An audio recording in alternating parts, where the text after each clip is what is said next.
Welcome to Walk in the Park. My name's Tony Ingram, and this is, let's see, what is this today? Episode 35 on Pegasus Channel 13, January 23rd, 2013. You want to see all of my episodes? Just go to my blog at ithacafingerlakes.com. So today we're going to bounce around a little bit. It's some local parks, and maybe we'll get a chance to get out to one that's outside the Ithaca area, that is Watkins Glen. But I don't know if we'll have enough time to do that, but we'll do it sooner or later. So let's see here. Let's go over to Buttermilk Falls. Oh, yeah, it doesn't look like that now, does it? That's a swimming area. But let's go back a ways. Oh, maybe 150 years. That's what it looked like. Maybe back in the 1860s or so. There, look to the left of the falls, there's a building there, and then in front of that building is a wooden trough-like structure. It turns out that there was a sawmill at the base of Buttermilk Falls. Most of our gorges had mills in them and used the water power. So there was a pipe probably running from above the falls. There was once a dam called the Van Orman Dam up above the falls that probably conducted water down to this sawmill. I know that that dam was used as a water supply for the city of Ithaca, actually owned by Robert Treman at one time. But the use of waterfalls for water power and use of the gorges of water power went through a transition with a lot of them, actually eventually all of them, that became tourist attractions beginning around the Civil War or so, maybe a little bit before. And here's some folks that have gone to just to enjoy the waterfall.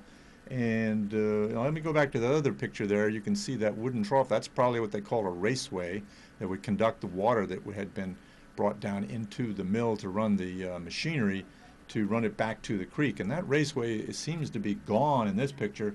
So that mill is no longer operating. Didn't look like it was in good shape before either.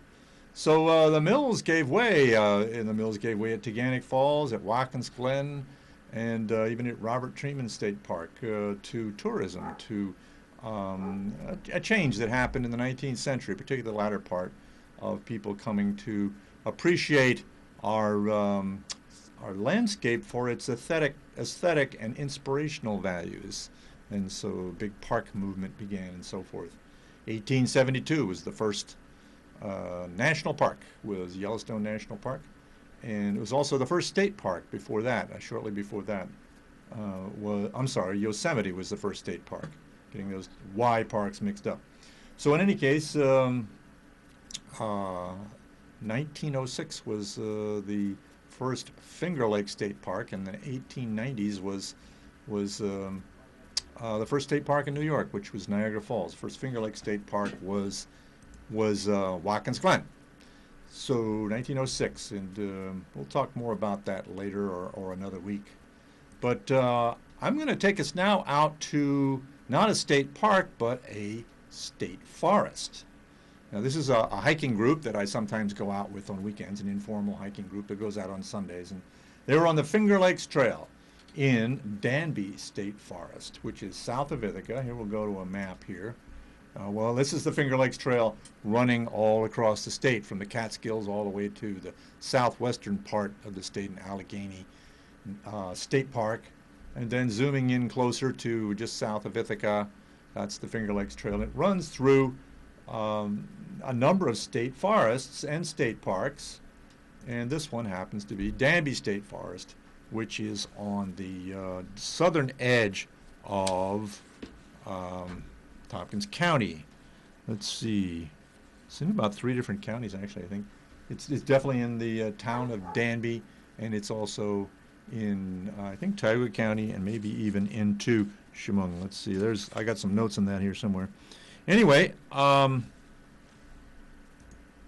take a look at a map now of Danby State Forest. It is, how many acres here? Ran across that here, 7,337 acres. So that's quite large. You figure most of our state parks around here, like Buttermilk Falls or Treman or Teganic or Watkins, they are 1,000 acres or less. And but that's what people think about when they think of our public lands around here, but really our state forests are much larger. Yeah, it's in the towns of Danby, Candor, and Spencer. Candor and Spencer are in Tioga County. It's one of the let's see. Go back to the yeah, that's the state forest land there. Okay. Its large size and close proximity to the city of Ithaca and Finger Lakes region make Danby State Forest a great place to enjoy activities such as hunting, hiking, cross-country skiing, bird watching, picnicking, and camping. Danby State Forest is a working state forest that is substantively managed to provide recreational services, diverse wildlife habitat, firewood, and lumber. So that's kind of the difference between a state park and a state forest, is that they are managed for multiple uses, they say. The same thing with national forests and national parks, including timber harvesting. But I'd say the ones around Ithaca are probably have a higher emphasis on recreation. So here we are hiking last weekend. It was kind of cold, but it was beautiful, and they had a little bit of snow. We had that thaw last week, and we walked on the Finger Lakes Trail, which is and some sections coming off. If you look on the right center there, you can see the trail takes a loop upwards from it goes along horizontal and then up, and then just in the center you see a P. That's the parking area on South Danby Road, just past its intersection with Fisher Settlement Road off of Route 96B that heads south of Ithaca. So anyway, we parked our cars there and we walked east. That would be to the right, to a lean-to I'll show you in a moment. Let's see if we can find, oh, here's that lean-to. That's where we went. So there are some places you can camp overnight. This is called Tamarack Lean-to. And there's another one called Chestnut Lean-to. There are actually some people camping overnight there when we arrived. We were only out for a couple of hours. But they were going to go on to Chestnut Lean-to. So the forest, the trail and the forest, they contain some interesting plantations. This is a pine plantation here, red pines, and they're planted in very distinct intervals. That results in this kind of a grid kind of forest, which is kind of interesting visually. Let's see here. There we go. I'm gonna read to you from the DEC, Department of Environmental Conservation website, a little bit about the forest and its plantings and so forth. The Danby State Forest lands were added to the state forest system from 1933 to 1997. The most significant acquisition took place in January of 1956 when about 6,200 acres were added to the state forest from the federal government. Chiefly former farms, the federal lands were acquired as part of President Franklin D. Roosevelt's New Deal under what was then called the Federal Submarginal Land Purchase Program. In total, about 50 farms were acquired under the Submarginal Land Purchase Program with an average land parcel size of about 150 acres. The lands that comprise the Danby State Forest were once rural farming communities that were struggling because the soils were thin and they really couldn't take intensive agriculture up on those hills. Before federal and state ownership, 4 schoolhouses and 5 cemeteries were established on Danby State Forest lands. The 1860 Historical Statistical Gazetteer of New York State lists grain, butter, apples, and potatoes as the top agricultural and dairy products produced in the town of Danby. So there was a whole civilization back in the 1800s and early 1900s up on these hilltops, and much of it has gone out of agriculture and into forest. And there was reforestation going on. From 1934 to 1967, Civilian Conservation Corps crew members and Camp McCormick members planted about 1.1 million trees on Danby State Forest. Most of the trees planted were softwoods such as eastern white pine, red pine, Japanese larch, and Norway spruce. However, some hardwood trees were planted as well. In 1934, about 38,000 northern red oaks were planted. Today, the Danby State Forest is managed to provide a diverse group of ecological, economic, and recreation values, products, and services. These values, products, and services include locally grown firewood and lumber, saw timber, jobs, carbon storage, clean water, carbon storage, should have said clean water, fish and wildlife habitat, hunting, hiking, trapping, Nordic skiing, rustic camping, snowmobiling, and biking opportunities. So there's a bunch of state forests in south and east and west of Ithaca, and the Finger Lakes Trail traverses a lot of them. In fact, they're trying to connect up all these properties into what they call the Emerald Necklace. You can go online and their website and learn more about that. So now we're going to go over to see where I am here on the plan here. We're going to go over to Cornell Plantations. I went for a walk with my wife last weekend over to the Newman Arboretum. Beautiful place. And you may know there are lots of fun paths around Cornell Plantations. And they have done a really good job of putting up orientation signs like this one and interpretive signs through the plantations properties in the Arboretum in this case.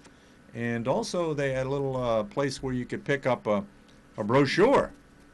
So I got a little brochure here. I'm going to take a zoom in on it here. Let's see. Go to, okay, well, yeah, we'll take a look at there. All right. You can pick up this brochure that has a really great map of the plantations properties around Fall Creek and so forth. And you can see where you are, where you're going, and it's really a beautiful editing, graphic design job, and then information about Cascadilla and Fall Creek gorges and what have you. So and pick one of these up. You can also go online and get much of this information. Yeah. So we went out there, and you go out into a garden, sometimes you run into sculptures. So look at these three. I hadn't seen these in years. I hadn't wandered out to these, but I remember years ago I went to look at them, including back when I was a college student, because these were put in the early 1960s, and I was a college student in the later 1960s, mid to late 60s.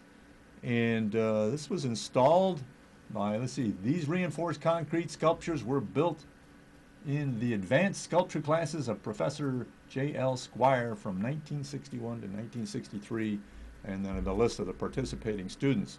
So they're still fun to look at. The place has been refurbished a bit, and you can see several of the sculptures there, including the long shadow of the one I had just shown you, that one.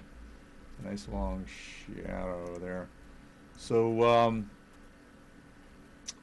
then I have a nice interpretive sign about it. And we'll get in closer on that. No, I use this picture. They have very nice frame for the sign that's ironwork that a lot of their signs now have. So it's beautiful, done by a local ironworker. So iron sculptor. So you can learn more about the sculpture garden. And here I'll try to read this this part of the panel here.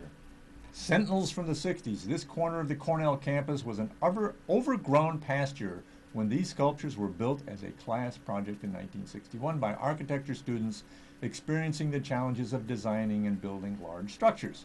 At the time, we had visions of people coming upon these pieces in the future, overgrown by vegetation, like the ruins at Angkor Wat, said Stuart Carter, class of 62. The students could not have guessed that their concrete monoliths would one day stand at the center of a lush arboretum. Well, it was completed in 63, and so that makes this year the 50th anniversary of these unusual, interesting, large garden sculptures.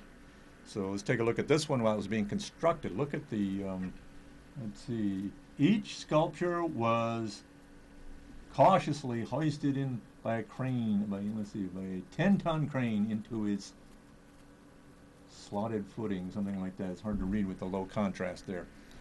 There's another one. Various interpretations you can make of that. There's another part of the panel. The project's high level of innovation was affirmed by Walter Gropius, a pioneer of modern architecture, who declared to Professor Squire that it was one of the best projects he had seen for training architecture students. Professor Squire, right center, helping to install the sculptures. But they also have trees in the Arboretum, and all the trees, virtually all the trees, I imagine there's some on the edges that are not, but anything that's been planted and managed has a label on it, so you can walk up and find a little aluminum label that has the the name of the species. And these are paper birches or white birch, Betula papyrifera, something like that, and which means paper-bearing birch. But then we ran into another sculpture. Ooh, look at these stones. And if you look closely on the right, you'll see that there is a tree growing out of the center of this boulder. Now that's weird. So this is another sculpture. Let's take a look if I can read this. Boulders harvested for Andy Goldsworthy, Gardens of Stones. Permanent installation, the Museum of Jewish Heritage, a living memorial to the Holocaust, New York, New York.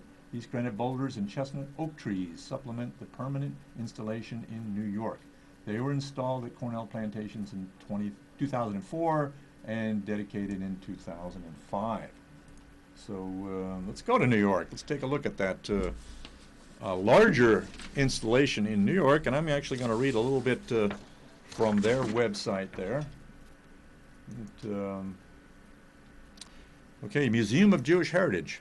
The mission of the museum is to educate people of all ages and backgrounds about the broad tapestry of Jewish life in the 20th and 21st centuries, before, during, and after the Holocaust.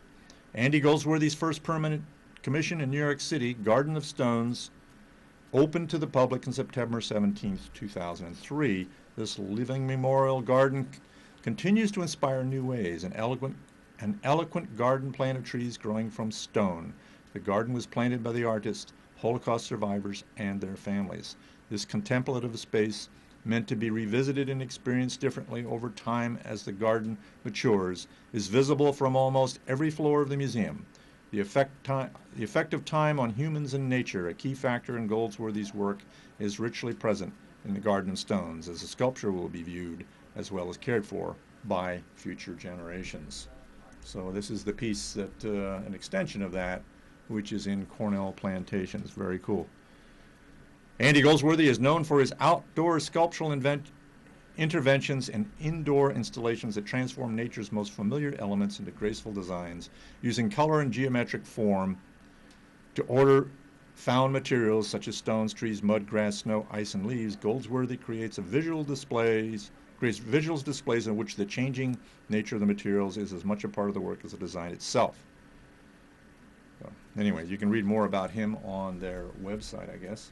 But he's been in Ithaca a number of times and done a number of things. So interesting things, and in the gardens you wouldn't necessarily expect to find sculptures and things to ponder, and really neat contemplative places. Like Newman Overlook, looks over the entire arboretum. A nice seat up there, and look out, give you a view over the. They also have a gong in the middle of it. So every once in a while, when you're walking along, you hear this gong.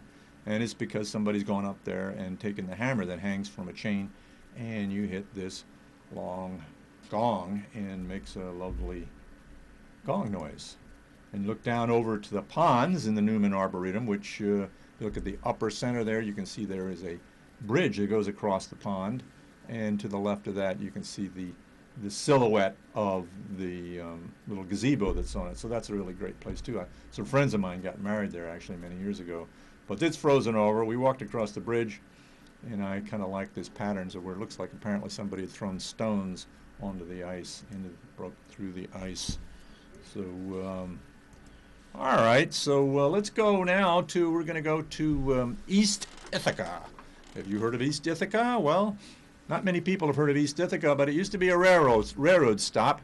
The railroad station is an old railroad station building that's near the East Hill Plaza, East Hill Shopping Plaza, that was relocated to that location from its original place on Maple Avenue, just near the Cornell campus.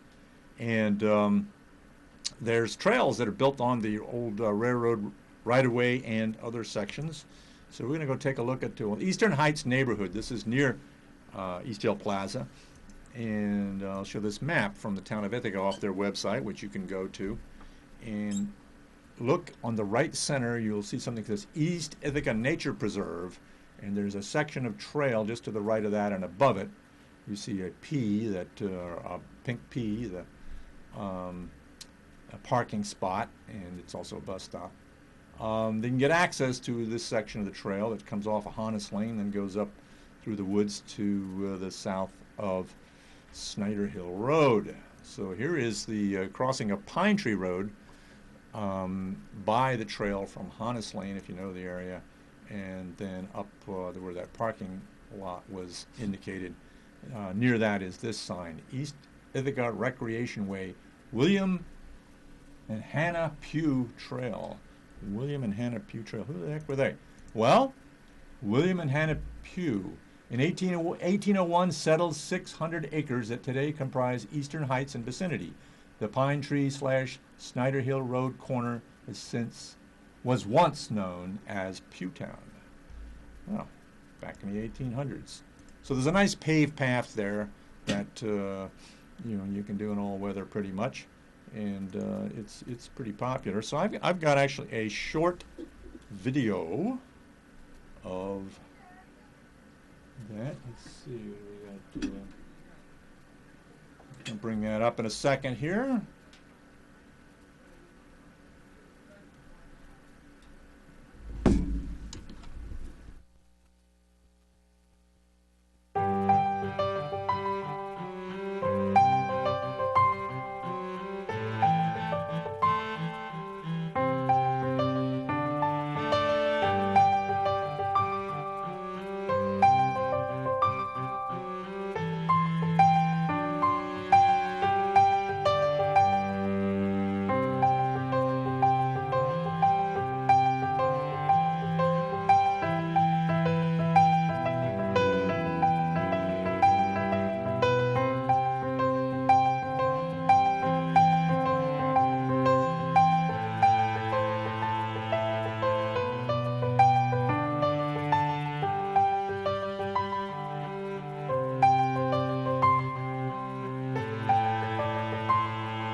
Okay, so just a couple of other sites along there. You might have noticed this gazebo that's along the path, the East Ithaca Recreation Way. You go inside and you can see this plaque. This gazebo is dedicated in honor of Shirley A. Rappensberger for her distinguished service to the town of Ithaca. Ithaca Town Board member from 1975 to 1989, Ithaca Town Supervisor 1990-1993. Her dedication to the town was only exceeded by her dedication to her family. I remember Shirley, and also remember her husband Ed, and truly was a exemplary public servant. And then there's the East Ithaca Nature Preserve, and that's right along the Recreation Way, and it's got trails and good places to see wildlife and so forth. Let's see, for instance, here's some wildlife sign. This is what they call a buck rub. It's a small tree that a buck has rubbed his antlers against in the fall. And antlers are not horns. They grow new every year, and when they grow, they're covered by skin and a little bit of fur, I guess, and which has blood vessels, which grows the antlers and feeds them and nurses them. And then when they are mature, they have to scrape off all of that flesh and that skin, so they rub up against trees. And here's there's a neat playground down there too, which I saw a couple of images of. So that's kind of fun. But, okay, we'll see how much time. We don't have a lot of time left here, but we're going to go out and take a look at Lucifer Falls. Each week we've been looking at different waterfalls. Last week we looked at Ithaca Falls, I think, and then the week before Teganic Falls in the winter. Now we're going to go over to Robert Treman State Park to another waterfall you can walk to, but not as obvious, which of course is Lucifer Falls. Now most of the trails in Robert Treman State Park and our state parks, at least the ones in the gorges, are closed in the winter, but there are some of the rim trails are open, including the rim trail from the upper park in Robert Treman State Park to Lucifer Falls, which is getting icy again, I'm sure, with the bitter weather that we have this week. And I'm going to bring up now another video of that.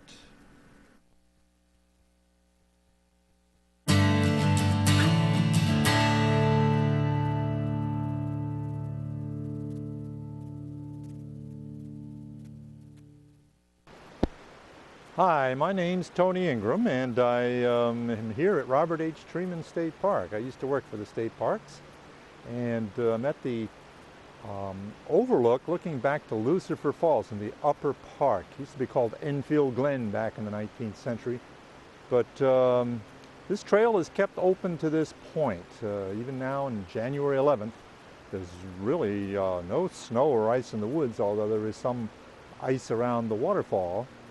In any case, you can get to this spot, and there are fences up and so forth to keep you from going places that might get icy. But it's great. Hasn't always been true in the past that you could get in on this trail. So you can get a look back to Lucifer Falls, 115 feet high. And it's one of the taller waterfalls around Ithaca. And it is the end of a spectacular but short gorge that's